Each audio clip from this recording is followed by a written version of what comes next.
Good afternoon, everybody. Welcome back to Starkey Farmstead. My name is Samantha, and I am the operator of Starkey Farmstead here in Greensburg, Louisiana. We are a 2-acre farmstead. We are totally debt-free, and we work in a type of farm model called the Alpha and Omega. We are all about sustainable loop systems, creating outputs, reducing inputs here at our farm. Today, we had 3 honored guests come into our farm.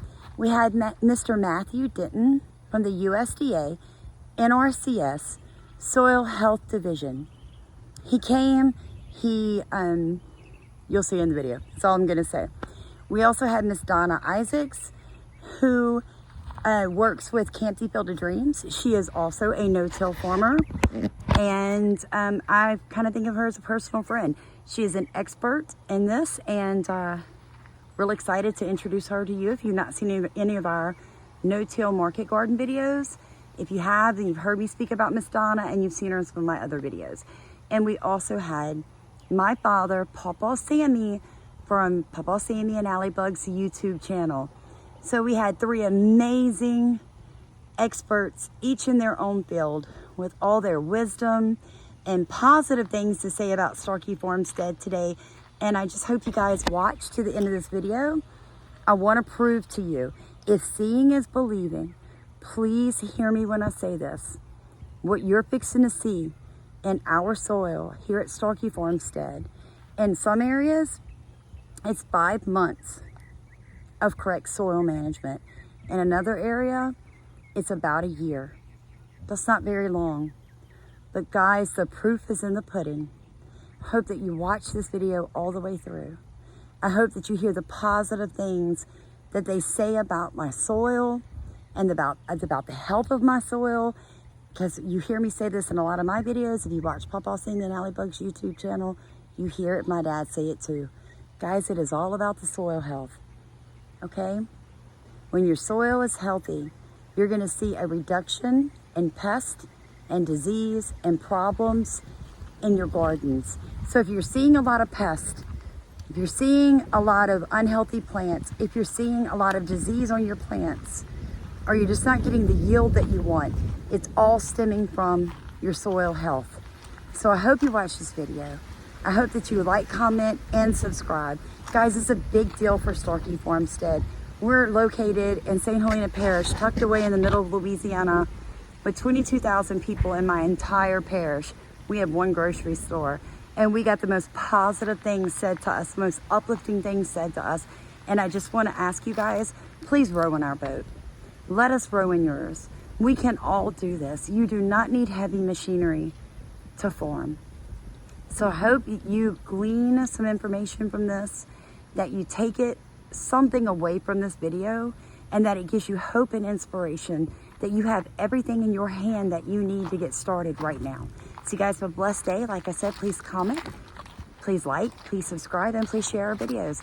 We want to share with the world the way that we farm. Anybody can do this, guys.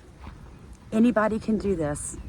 And I hope that more people begin to secure their own food.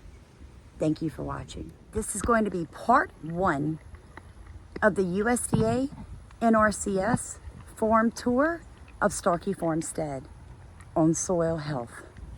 But the gourd came up by itself. I got the okra in probably like 2 weeks ago, probably a little later than I should have, but it's coming along nicely. Now, I'll be honest, y'all. I went all the way to the end of the 100-foot row with the pumpkins and the okra, neither of which survived the direct August sun or beginning of September. Everything that this oak shaded is what survived. Beautiful. Yeah, so when people say, you know, like, be careful trees shading your garden, I think it depends on where you are. Yes, ma'am, because it actually allowed these small transplants to go ahead and root on in, and now they're really getting their height and stuff. These are the original. We planted these in May, all the way up. So all of these plants in this row are from May. I know you know, but a lot of people don't realize that you can continue to cut, you know, and prune off. So we got hit really hard with squash vine borer repeatedly, all through all of my plants. And I had called Miss Donna and I said, I found a way to get the squash vine borer to back out of the plant without BT, without cutting the stem. You put Louisiana hot sauce into that hole and you clog it with Vaseline. Come back the very next day, it's out. I have videos of it. It's never sprayed with anything out here. I only use rabbit urine as my main pest deterrent in the entire garden. I also use it as a nitrogen booster. Yeah. I have to keep that Louisiana hot sauce in mind. It really worked. I'll have to send you the link to that video. It was the nastiest thing I've ever seen. They came out the hole willingly between the Vaseline. I'm just want to tell everybody the hot sauce obviously burnt them, the end of their salt bodies. So they started to come back out, but then they were suffocating from the Vaseline. And then when they came on out, they were almost dead. But yeah, so we pruned, so I've got some really cool. Absolutely not. I was hoping you would. I was going to get a shovel. I have one over there for you. I was like, oh, I hope he brings a shovel. You look at all the sites. Okay, that went in very easily here. This is expecting good things here. Oh, I am too. Oh, yeah. Okay. So when you initially pull it out of the hole, what do you, I mean, what catches your eye? The immediate line of and the worm. Look at that little baby, the little baby earthworm. Right. It's the organic. Right. The difference in color, right? Yes, sir. All right. And then as you kind of spread this out, if you see that, that distinct line right there. Yes, sir. You know, one horizontal there. That is an indicator of. Ooh. Oh, look at the Wow. size of that. Wow. Hey, Donna. Miss Donna. One of the first ones we've seen. Got an earthworm. I'll put him back in there. But when you You can even see the holes. when I you didn't mean see- to interrupt you. Oh but yeah, no, this is great. This is great. We're going to get some pictures. Anyway, platy structure. Okay. So kind of a remnant of some potential Pam, compaction. your camera's going crazy. Dad. Potential compaction, but again, you've got roots coming through into the layer, so really not a lot of restriction there. So we had the earthworms, and we've got some pretty good evidence of their activity. But we did break off in a plate, but it's much deeper. You remember how earlier they were like this deep? So we've got what, 3 inches there or so. So a little bit better structure here, and really not a lot of restriction. We've got roots going down into the subsoil, the lower layer there. So this really looks good. Yeah. Oh, I'm This excited. is probably some of the best we've seen here today. And the earthworm's a good sign too. We haven't seen a lot of worms. Not a lot, nope. So that's good. There's another little mini Oh worm yeah, there. little mini So worms. See the cavity there.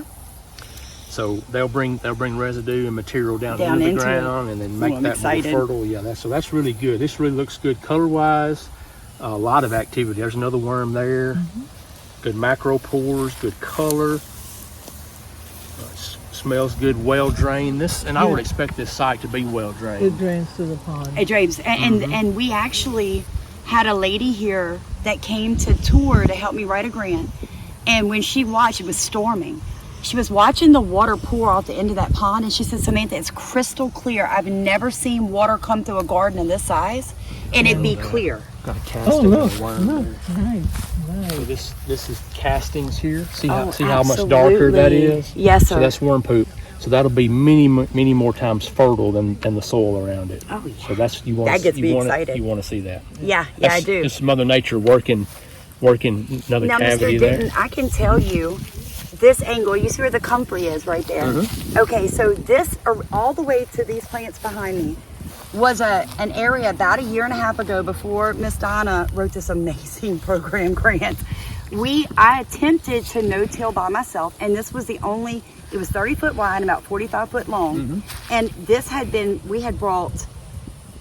we covered it with newspaper, and we must have brought wheelbarrows, close to 150 wheelbarrows of nothing but leaves here. And that's all it was leaves and newspaper. And so this is actually about a year and a half worth of organic matter that's gone down, and I'm super excited. Look at the castings right there. Yeah, a whole bunch of them. Okay, so that definitely has helped here. But it sounds like what you've done there. You said you brought just wheelbars Of leaves and leaves off of our own property. So I'm real big on keeping my biodiversity on my property. So I like to use everything that I have on hand. So if there's a lot of pine straw around, I try to incorporate that because obviously there's something about my soil that helps to grow pines. And then we have the oak tree, and we have a few other different types of trees. I try to get enough leaves from all of that and bring it here.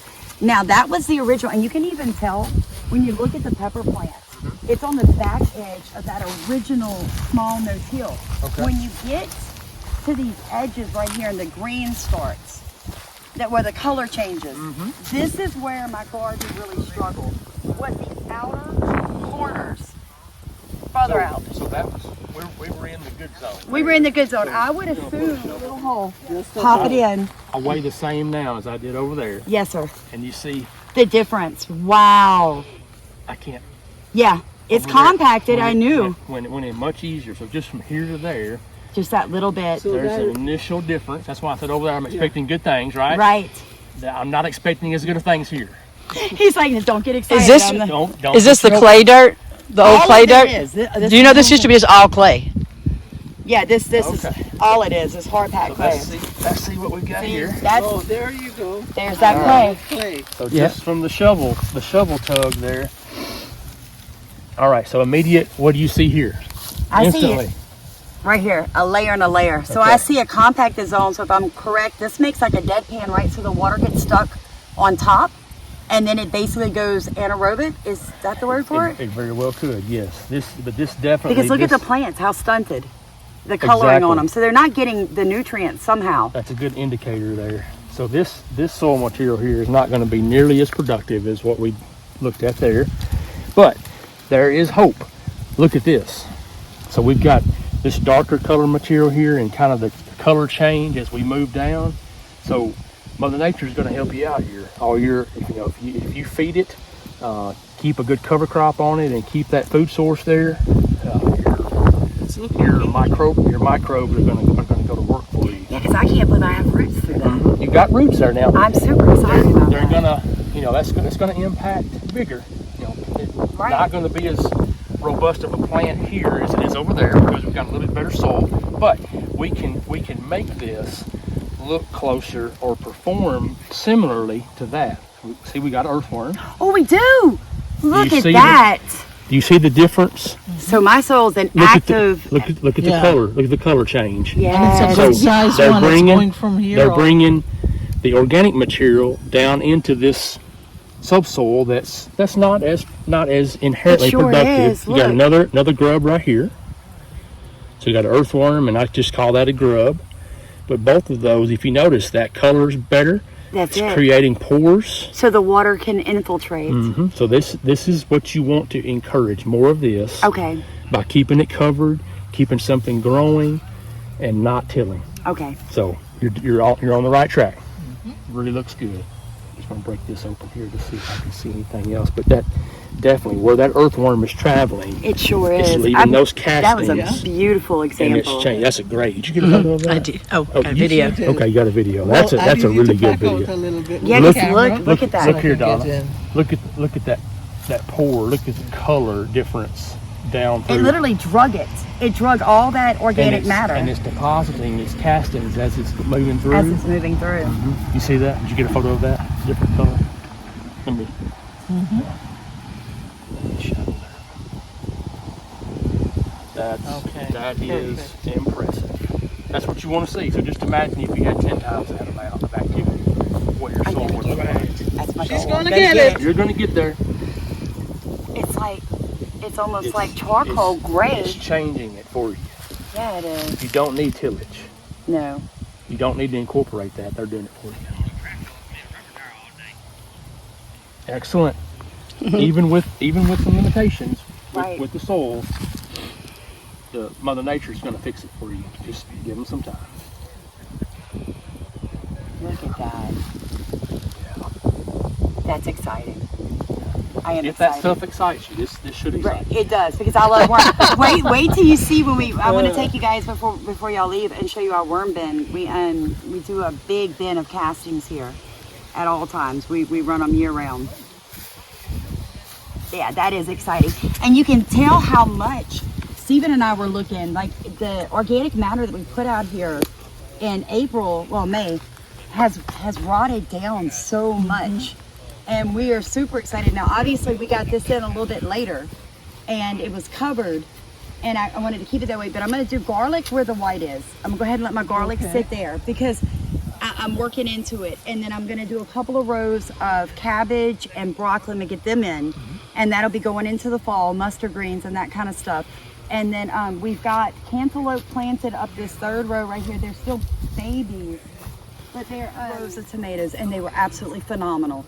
We got, remember I told you, Yes, I the said, Miss rain. Donna, we literally just got 7 inches of rain in like 5 days. And the next time we had a class, I was like, Miss Donna, I got a foot of rain in 10 days. And when that happened, I got hit with fusarium wilt.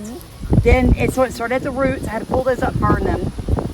Then we got hit with other nonsensical, I made a video, tomatoes are jerks. I said, there's no point in me even attempting to address 400 feet of tomato disease when I know it's coming from a lack of soil nutrients and soil infiltration it cannot absorb.